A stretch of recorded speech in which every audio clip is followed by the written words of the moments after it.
Hi நண்பாஸ் and நண்பீஸ். சரி, இப்போ நாங்கள் எங்கேருந்து கதைக்கிறோன்னு நிறைய பேர் லாஸ்ட் வீடியோவிலே தெரிஞ்சிருக்கும். எனிவேஸ், தெரியாத ஆக்களுக்காக இந்த அப்படி ரொட்டேட் பண்ணி காட்டுறேன்.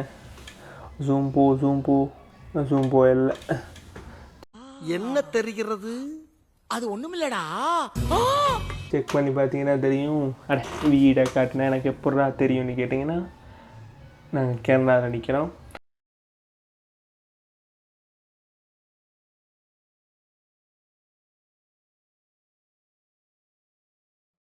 அப்போ இது என்ன சம்மந்தப்பட்ட வீடியோன்னு கேட்டிங்கன்னா, நாங்கள் கனடாவுக்கு வந்து கிட்டத்தட்ட 1 week and 2 days ஆகுது.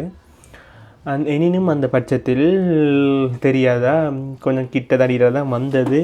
அப்போ வந்து ஃபர்ஸ்ட் வீக் ஆஃப் கனடான்னு ஒரு வீடியோ போடுவோன்னு வெள்ளனே பிளான் பண்ணி வச்சுருந்தேன். அப்போ சரி, ஓகே, வந்து 1 week 2 days கிட்ட ஆகுது. சரி, எங்களோட எக்ஸ்பீரியன்ஸ் எப்படி இருக்குதுன்னு ஷேர் பண்ணுவோன்னு வந்த 1 weekல நீங்கள் நிற்கிற அளவுக்கு நாங்கள் பெருசாக எங்கேயும் சுற்றி பார்க்க போகலை. ஏன்னா வந்த புதுசு தானே, டயர்ட் வேறு. நாங்கள் கிட்டத்தட்ட லாஸ்ட் வீடியோவிலே எண்டிங்கே நீங்கள் பார்த்துருந்தீங்கன்னா சுக்குநூறாக உடஞ்சிட்டேன். ஏன்னா அதிலே 2-3 விஷயம் சொல்கிறேன்னு சொல்லியிருந்தேன். அந்த வீடியோ பார்க்காதாக்கள் மறக்காமல் அந்த வீடியோ பார்த்துட்டு வந்தீங்கன்னா உங்களுக்கு நான் என்னத்தை பற்றி கதைக்கிறேன்னு தெரியும். அப்போ அந்த வீடியோவில் என்ன ஆச்சுன்னா, இமிக்ரேஷன் இஷ்யூ கொஞ்சம் இருந்துச்சு. அதாவது கிட்டத்தட்ட நான் பாஸ்போர்ட் வாங்கி 2 வருஷம் ஆகுது. அதாவது 2022 நான் பாஸ்போர்ட் எடுத்துட்டேன். கிட்டத்தட்ட 2022 நவம்பர் சம்திங் அந்த கிட்டடியில் நான் எடுத்துட்டேன். அப்போவும் கொஞ்சம் பாஸ்போர்ட் இஷ்யூ இருந்துச்சு. இப்போ இருக்கிற மாதிரி இப்போ என்ன மாதிரி நிலவரம்னு எனக்கு சரியாக தெரியலை ஸ்ரீலங்காவில். ஏன்னா புதுசாக நிறைய மாற்றங்கள் இலங்கையில் நடந்திருக்கு. புது பிரதமர் புது இப்போ நம்மளோட பிரசிடெண்ட் வந்திருக்காரு. அவர் நல்ல நாட்டை கொண்டு போகிறாருன்ன மாதிரி நிறைய கேள்விப்பட்டோம். ஸோ புது பிரசிடெண்ட்டுக்கும் வாழ்த்துக்கள். இந்த வீடியோ அவர் எப்படியும் பார்க்க போகிறது இல்லை. அப்போ எனக்கு இப்போ என்ன நிலவரம்னு தெரியல. பட் நான் ஐடி கேட்க வந்து அந்த நேரம் கொஞ்சம் பிரச்சனை இருந்துச்சு. அப்போ அதெல்லாம் எடுத்தாச்சு, அந்த பாஸ்போர்ட்டெல்லாம் எடுத்தாச்சு. அப்போ நாங்கள் விசா எடுத்து இமிக்ரேஷனுக்கு ஸ்ரீலங்கன் இமிக்ரேஷனில் போகிற இடத்துல வந்து பாஸ்போர்ட்டில் ஏதோ ஒரு இடத்துல அந்த நான் நினைக்கிறேன் சம்திங் ஒரு 4-5 பேஜில் 5th பேஜில் ஒரு சைன் ஒன்று இருந்திருக்கணுமா. அந்த சைன் வைக்க வேண்டியது நாங்களா இல்லை. அதாவது அங்கே இருக்கிற பாஸ்போர்ட் ஆஃபீஸர்ஸில் உள்ள யாரோ கமிஷனராக அப்படின்னு சொல்லி தான் எங்களோட இவர் சொல்லியிருந்தார், யார் இமிக்ரேஷன் ஆஃபீஸர். பட் அதில் பார்க்க அப்படி இல்லை. அதில் வேறு யாரோ ஆத்தரைஸ் சைன் ஏதோ வைக்க சொல்லியிருந்துச்சு. அது கமிஷனர் தான் வைப்பாரா என்ன மாதிரின்னு எனக்கு தெரியாது. அந்த சைன் இல்லை. அப்போ நீங்கள் போகல, அந்த சைனை வாங்கிட்டு போங்கன்ற மாதிரி சொல்லியிருந்தாங்க. சைனை வாங்கிட்டு எப்படி நாங்கள் சைன் வாங்குறது? ஏன்னா எனக்கு விசா வந்துருச்சு, டிக்கெட் புக் பண்ணியாச்சு. இங்கே வீடெல்லாம் பார்த்து இப்போ நாங்கள் இங்கே இருக்கிற வீடும் ரெண்டல் ஹவுஸ் தான். பெரும்பாலும் கனடாவில் இருக்கிற நிறைய பேருக்கு தெரியும். சரி, நீங்கள் இப்போ தான் போனோம், நாங்கள் ஸ்ரீலங்காவிலேருந்து பார்க்குறோம், இல்லாட்டி வேறு அப்ராட் கண்ட்ரீஸ்லேருந்து பார்க்குறோம். எனக்கு எப்படி தெரியும்னு கேட்டிங்கன்னா, இங்கே பொறுத்த வரைக்கும் கிட்டத்தட்ட 2400 to 2500 ஃபேமிலி, அதாவது 3 bedrooms 2 bathrooms உள்ள ஒரு வீடு, பேஸ்மெண்ட் இல்லாமல். ஸ்ரீலங்கா மாதிரி இங்கே ஃப்ளட்ஸ் வீடுகள் குறைவு, விரும்பி எடுக்கிற ஆட்கள் குறைவு. ஏன்னா இங்கே வந்து அதுக்கு மெயின்டெனன்ஸ் கூட. ஸோ இந்த மாதிரி கிட்டத்தட்ட இது செமி டிட்டாச் ஹவுஸ்ன்னு சொல்லுவாங்க. செமி டிட்டாச் ஹவுஸில் வந்து ரெண்டல்ஸ் குறைவு, அதாவது மெயின்டெனன்ஸ் ஃபீஸ் குறைவு. அப்போ நிறைய பேர் இதைத்தான் விரும்பி எடுக்கிறது. ஏன்னா காணியோட உள்ள வீடு அப்படின்ற பட்சத்தில் இதைத்தான் விரும்பி எடுக்கிறார்கள். அப்போ நாங்கள் ரெண்டலுக்கு எடுத்தனால இது தான் எடுத்தோம். அப்போ இங்கே மெயின்டெனன்ஸ் நாங்கள் பே பண்ணுறதில்ல, வீட்டு வாடகையிலே கழிச்சுக்கலாம். பட் கிட்டத்தட்ட எனக்கு 2600 to 800 முடிஞ்சு வீட்டு ரெண்ட்டு மட்டும். அப்போ ஓகே, ரெண்ட்டு முடிஞ்ச இடத்துல நாங்கள் எல்லாம் இங்கே புக் பண்ணி முடிச்சுட்டோம். அங்கே சொல்கிறாங்க இனி போகலாம் அப்படின்னு சொல்லி. அப்புறம் நாங்கள் அவங்ககிட்ட எக்ஸ்கியூஸ் பண்ணி அதை கேட்டு தெரியாத டூம் வேணவா சொல்லி அவங்க சப்போர்ட் கேட்டு அப்படின்லாம் போய் நாங்கள் இல்லை இதுதான் பிரச்சனை இதுன்னு சொல்லி கடைசியில் விட்டுட்டாங்க. நாங்களும் கொஞ்சம் எங்களோட சைட் பேல இல்லை உங்களோட சைட் பேலான மாதிரி எக்ஸ்பிளைன் பண்ண இடத்துல விட்டுட்டாங்க. அப்போ இது எங்களோட பிரச்சனை இல்லை. அப்போ அந்த இஷ்யூலேயே நான் ஃபுல்லாகவே வ்ளாக் எடுக்கிற மைண்டே இல்லை. அதனால் பெருசாக வீடியோ பார்த்தீங்கன்னா எடிட்டிங் நல்லா இருந்திருக்காது. அதே மாதிரி நான் கழிச்சது டல்லாக இருந்திருக்கும். இப்போவுமே அந்த டல்னஸ் இருக்கான்னு எனக்கு தெரியலை. மேபி வீடியோ பார்க்குற உங்களுக்கு தெரியும், மறக்காமல் அதை சொல்லுங்கள். என்ன மாதிரி வீடியோ குவாலிட்டி இப்போ கேமராவும் மாற்றிருக்கேன். ஸோ வீடியோ குவாலிட்டி எப்படி இருக்குன்னு மறக்காமல் கமெண்ட் பண்ணுங்கள். இவ்வளோ பிரச்சனையிலையும் கமெண்ட் பண்ண சொல்கிற பார்த்தியான்னு கேட்குறாக்களுக்கு அதுதானே நம்மளோட வேலை. கமெண்ட் வந்தால் தான் நீங்கள் யாரும் கமெண்ட் பண்ணுறீங்களா, அப்போ நீங்கள் கமெண்ட் பண்ணுறது மூலமாக எங்களுக்கு பூஸ்ட்டாக இருக்கும். அது ஸ்ரீலங்கன் பிரச்சனை ஸ்ரீலங்கனோடையே முடிஞ்சிருச்சு. கனடாவில் வந்து என்னென்னு கேட்டிங்கன்னா, கனடாவுக்கு வந்து இறங்கினோன்னா அங்கே இமிக்ரேஷனில் வந்து நிறைய பேர் இமிக்ரேஷன் ஆக்கள், இங்கே இமிக்ரேட் ஆகிறாக்கள் நிறைய பேர். ஸோ அது மட்டும் இல்லாமல் இங்கே இமிக்ரேஷனில் நிறைய கேள்வி கேட்பாங்க. ஏன்னா ஸ்ரீலங்கன் மாதிரி இல்லை, விசிட்டர் விசா இங்கே கொடுக்குறதே பெரிய விஷயம். நிறைய பேர் வந்தாக்களுக்கு தெரிஞ்சிருக்கும், வராதாக்களுக்கு நான் சொல்கிறேன் என்னென்னா, இங்கே எல்லாருக்கும் தூக்கி கொடுத்துட மாட்டாங்க. விசிட்டர் விசாவோ மிச்சம் என்ன விசா, சுடான் விசாவோ எல்லாருக்கும் கொடுக்குறதில்ல. இது யாரையும் நான் அந்த இழிவுபடுத்த அப்படி சொல்ல வரல, ஜஸ்ட் இங்கே கிடைக்கிறது கஷ்டம்.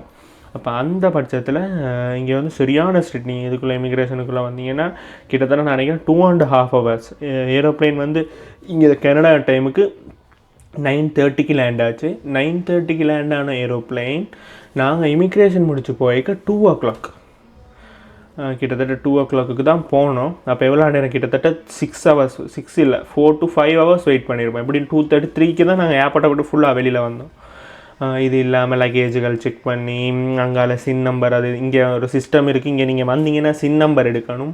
அதே மாதிரி ஹெல்த் கார்டுன்னு ஒரு சிஸ்டம் இருக்குது, ஹெல்த் கார்டு எடுக்கணும். விசிட்டர் விசாவில் வராக்களுக்கு தேவையில்லை. ஸ்டூடெண்ட் விசாவோ ஒர்க் பெர்மிட்டோ இல்லை பிஆர் பெர்மனன்ட் ரெசிடென்சியில் வராக்களுக்கு வந்து இது தேவைப்படும் ஹெல்த் கார்டு. அது இல்லாமல் ஹெல்த் கார்டு எடுக்கணும். மற்றது உங்களுக்கு அதுகள் வேணும்னா உங்களோட பிஆர் கார்டும் இங்கே வந்து உங்களோட அட்ரஸ் ப்ரூஃப் பண்ணுறதுக்காக இங்கே நீங்கள் அக்ரிமெண்ட் அடிக்க வந்து பெரும்பாலும் இங்கே வீட்டோட பேரண்ட்ஸ் சைடில் தான் அடிச்சிருப்பாங்க. அப்படி நீங்கள் தனியாக வரைக்கும் உங்களோட பேரில் அக்ரிமெண்ட் இருக்குன்னா ஓகே. உங்களோட ஃபேமிலிக்குன்னேக்க இங்கே ஃபோட்டோ கார்டுன்னு சொல்லி ஒரு சிஸ்டம் இருக்குது.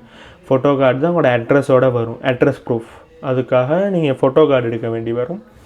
அப்போ இந்த சிஸ்டம் எல்லாம் இருக்குது. அப்போ இதெல்லாம் எங்களுக்கு போகிறதுக்கே ஓகேன்னு வெறுத்து போயிடுச்சு. கிட்டத்தட்ட 2 days to 3 days எங்களுக்கு இதோட சிஸ்டம் இப்படி தான், இது இப்படி போனால் தான் எடுக்கலை. இங்கே அந்த டூம் வேணவா கதையே இங்கே இல்லை. நீங்கள் எது செய்யணுன்னாலே லீகலாக தான் செய்யணும்.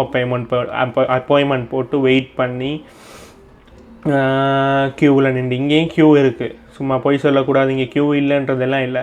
அதே மாதிரி ஜப்புக்கெல்லாம் இங்கே கிடைக்கிறது சரியான கஷ்டம். இந்த மாதிரி டைமில் நான் கிட்டத்தட்ட ஒரு 7-8 இடத்துக்கு ஜப் அப்ளை பண்ணியிருக்கேன். பெருசாக அதாவது எந்த படிப்புக்கு ஏற்ற மாதிரி எத்தனை ஜப்பும் கிடைக்கும். ஸோ அப்ளை பண்ணியிருக்கு, இன்னும் கிடைக்கல, பார்ப்போம். ஸோ இப்போதைக்கு அதெல்லாம் அப்படி போவா. இங்கே அது எல்லாம் முடிஞ்சு வீடு வந்தால் இத்தனை நாள் அப்பா தெரியும் என்ன ஸ்பான்சர் பண்ணது எங்கள் அப்பா. ஸோ அப்பா ஸ்பான்சர் பண்ண இடத்துல வந்தாச்சு, எல்லாம் ஓகே. இங்கே அப்பா இத்தனை நாள் தனியாக இருந்தனால இப்போ புதுசாக ஒரு வீடு எடுக்க எங்களுக்கு பெட்டாக இருக்கட்டும், கஸ்டியூம்ஸாக இருக்கட்டும், அதாவது ட்ரெஸ்ஸஸாக இருக்கட்டும், அது இல்லாமல் டெய்லி யூஸ் பண்ணுற ப்ராடக்ட்ஸாக இருக்கட்டும், எல்லாம் அங்கேருந்து இங்கே வாங்கிட்டு வரையலாம். ஏன்னா அங்கத்த வெதர், அங்கத்த லொக்கேஷன். இங்கே நீங்கள் பார்த்தீங்கன்னா மார்னிங் எல்லாம் உங்களுக்கு 19 செல்சியஸ், சம்மர் டைமில் -19 செல்சியஸு கீழே இறங்குறதுக்கும் வாய்ப்பு இருக்குது. அதே மாதிரி சம்மர் டைமில், வின்டர் டைமை பற்றி நான் சொல்லலை, சம்மர் டைம்லேயே 19 செல்சியஸ், வெயிலுக்கே இங்கே 32-33 வரைக்கும் போகுது. ஸோ ஹீட்டும் இருக்குது. காலையில் நீங்கள் காலையிலனா ஜாக்கெட்டை போட்டுக்கொண்டு தெரியும், அதாவது ஹூடியை போட்டுக்கொண்டு தெரியணும். வெயில் ஒரு ஆஃப்டர் 10 தாண்டிச்சுன்னா எல்லாத்தையும் கழட்டி போட்டு வேர்க்குதுன்னு சொல்லிட்டு ஏசியை போடணும். அதே மாதிரி திருப்பி ஒரு 6-7-8 ஆகணும். நீங்கள் சன் ரைஸ் ஆகிறதும் லேட், அதே மாதிரி சூரியன் மறைகிறதும் லேட். அதுக்கேற்ற மாதிரி ஒரு 9-10க்கு பழையபடி குளிர வெளிக்கிட்டு. இப்போ இப்படித்தான் இந்த லைஃப் இங்கே ஓடுது. அதே மாதிரி இங்கே நிறைய பேர் மிஷன் லைஃப். நீங்கள் நிற்கிற மாதிரி லீவு போட்டுட்டு ஃபன் பண்ணுறதுக்கெல்லாம் உங்களுக்கு நல்ல ஒரு பேக்ரவுண்டும் நல்ல ஒரு ஏர்னிங்கும் இருக்கணும். இல்லாட்டி இங்கே ஃபன் பண்ணுறன்ற வார்த்தைக்கே இடம் இல்லை.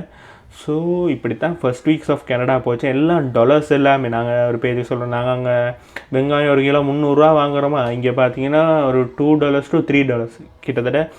எங்களோட புத்தி என்ன, ஸ்ரீலங்கன்ஸ், நான் ஸ்ரீலங்கன். ஸோ ஸ்ரீலங்கன்ஸோட புத்தின்னு சொல்ல மாட்டேன். எந்த புத்தியை பொறுத்த வரைக்கும் நான் அங்கே இருந்து இங்கே வந்தனால எல்லாம் மணியை வந்து கன்வே பண்ணி பார்ப்போம் எங்கள் நாட்டு ப்ரைஸுக்கு என்னென்னு. வெங்காயமே கிட்டத்தட்ட 1200 கிட்ட முடியுது. நீங்கள் இப்போ டாலர்ஸ் ரேட் பார்த்தீங்கன்னா தெரியும். எனக்கு என்ன மாதிரி நான் செக் பண்ணலை. அப்போ இப்படித்தான் லைஃப் இங்கே ஓடுது. நிறைய பேரோட ரோபோட் லைஃப்னுவாங்க. வந்தோடனே வெறுக்கல, பட் எனிவேஸ் ஒரு ஒரு ஸ்ட்ரகிள், எங்களோட பேரண்ட்ஸ் பட்ட ஸ்ட்ரகிளாக இருக்கட்டும், எல்லாம் விளங்குது. இங்கே வெளிநாடுன்றது வந்து என்ஜாய்மெண்ட்டை தாண்டின ஒரு லைஃப் இதுக்குள்ளே இருக்குதுன்னு நிறைய பேருக்கு விளங்கும். So first week work Canada இப்படி தான் போச்சு. ஷாப்பிங் எல்லாம் பண்ணோம். கிட்டத்தட்ட நான் நினைக்கிறேன் ஷாப்பிங்ஸ் மட்டுமே எங்களுக்கு 2000-3000 எல்லாம் தாண்டிடுச்சு பில். இது இல்லாமல் பெட் எடுக்கிறது, அது எடுக்கிறது, இது எடுக்கிறது, டெய்லி யூஸ். சிம்மே நீங்கள் பார்த்தீங்கன்னா ஒரு சிம், அதாவது ஒரு சிம் கார்டு எங்களுக்கு ஸ்ரீலங்காவில் ஃப்ரீ, டோட்டல் ஃப்ரீ. அது இல்லாமல் சிம் கார்டு இல்லாமல் நாங்கள் டேட்டாவுக்கு மட்டும் ரீலோட் பண்ணால் போதும். அதுவும் ப்ரீபெய்ட் போஸ்ட்பெய்டுன்னு அங்கே நிறைய சிஸ்டம் இருக்குது. இங்கேயும் ப்ரீபெய்ட் போஸ்ட்பெய்டு இருக்குது. பட் இங்கே கூடுதலாக போஸ்ட்பெய்டு தான் விரும்புகிறாங்க. ஏன்னா ப்ரீபெய்டுக்கு வந்து டாலர்ஸ் கூட. சரி, போஸ்ட்பெய்டுக்கு பார்த்தீங்கன்னா அன்லிமிட்டெட் கால்ஸுக்கு மட்டுமே $20. இங்கே மெயின் வந்து அங்கே எப்படி டயலாக்கே இங்கே பெல்லுன்னு சொல்லி ஒரு சிஸ்டம் இருக்குது. அப்போ எஸ்எல்டி டயலாக் மாதிரி இங்கே பெல்லுன்னு சொல்லி ஒரு சிம் கார்டு இருக்குது. $20 to $25 just unlimited calls and டெக்ஸுக்கு மட்டும். இது இல்லாமல் அன்லிமிட்டெட் டேட்டா பிளானுக்கு நீங்கள் போகிறீங்கன்னா எப்படியும் $50 to $55 வருது இப்போ பர்சனுக்கு. சிம் ஃப்ரீயாக நீங்கள் இங்கே எடுக்கவே இல்லை. மேக்ஸிமம் $5 ப்ரீபெய்டில் கட்டியே ஆகணும் இப்போ மந்த்துக்கு. இது இல்லாமல் பேங்க் சிஸ்டமும் அப்படி தான். நீங்கள் மினிமம் பேலன்ஸ் கீப் அப் பண்ணணும், அது இதுன்னு சொல்லி 4-5 விஷயங்கள் இருக்குது. இப்போ இப்படித்தான் கனடா லைஃப் ஓடுது. இப்போ இங்கத்தை பொறுத்த வரைக்கும் நீங்கள் நிச்சப்படி, அதாவது எல்லாருக்கும் எல்லாம் கிடச்சிடாது. அப்போ நான் சொல்லணும்னா எல்லாருக்கும் எல்லா எடுக்கிறதுக்கான கேப்பபிள் இருக்காது.